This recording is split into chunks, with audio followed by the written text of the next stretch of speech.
Pokkel sit op sy kussentjie. Hy nies sommer tot teen die plafon.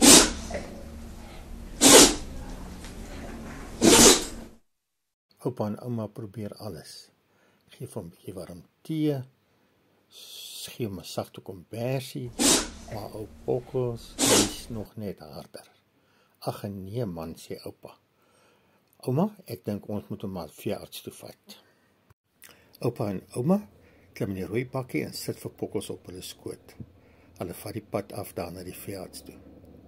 Langs die pad sien hulle ander diere maatjies. Die krokodil vaai vir hulle met sy stert. Op 'n uil knip maar net sy kop bekommerd. Renoster stamp sy voet. Die kameelperd pak af sodat hy ook mooi kan sien. Sterkte Pokkels, roep hulle almal uit. Hoop jou gou-gou op met nuus, hoor? Toe oupa en ouma by die veearts aankom, is die plek stampvol. Ou skilpad sit daar met sy een voet in die lug, lyk my hy het sy tone seer gemaak. 'n Voeltjie sit en piep piep, lyk my dit verkoue gekry. En ou jakkals het ook 'n draai by die veearts kom maak. Lyk my hy voel ook nie lekker nie, want hy het 'n kombers om sy lyf gedraai. Hulle kyk almal na Pokkels en sê, ag, sy man, maar jy nies daarom baie erger as wat ons almal siek is. Die veearts ondersoek vir Pokkels baie versigtig en deeglik.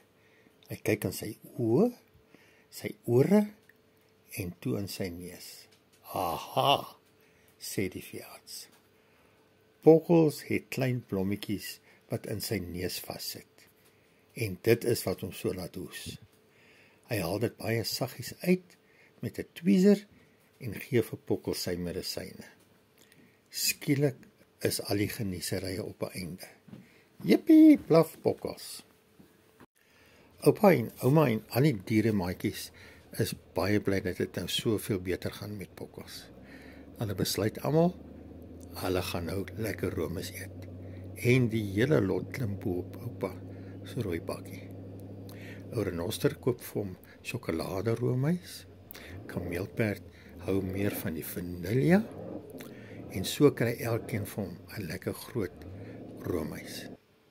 Oupa Uil sit maar net so en kokoloer hulle so met sy een groot oog. En hy sê vir hulle, julle manne, julle moet stadig met daai klomp roomyse. Nou begin julle maage pyn en dan moet julle ook dokter toe gaan, sodat hy vir julle kan pink medisyne gee. Toe oupa en ouma by die huis kom, is hulle nogals baie moeg. Ou Pokkels draf sommer so met die stert in die lug vooruit na die kamer toe. Spring op die bed, klim in sy mandjie. Oupa en ouma trek hulle kleertjies uit. Hulle klim ook in die bed en hulle maak reg om te slaap. Ek wonder wie's daar by die venster. Dit lyk mos nou vir my soos Glasvakie, wat bietjie slaapsandjies en oupa, ouma en in Pokkels se oogies gooi. Ouma gee so laaste gaap. Dit was nou 'n besige dag, maar baie lekker. Ek is so bly. Ou Pokkels is gesond. Lekker slaap julle.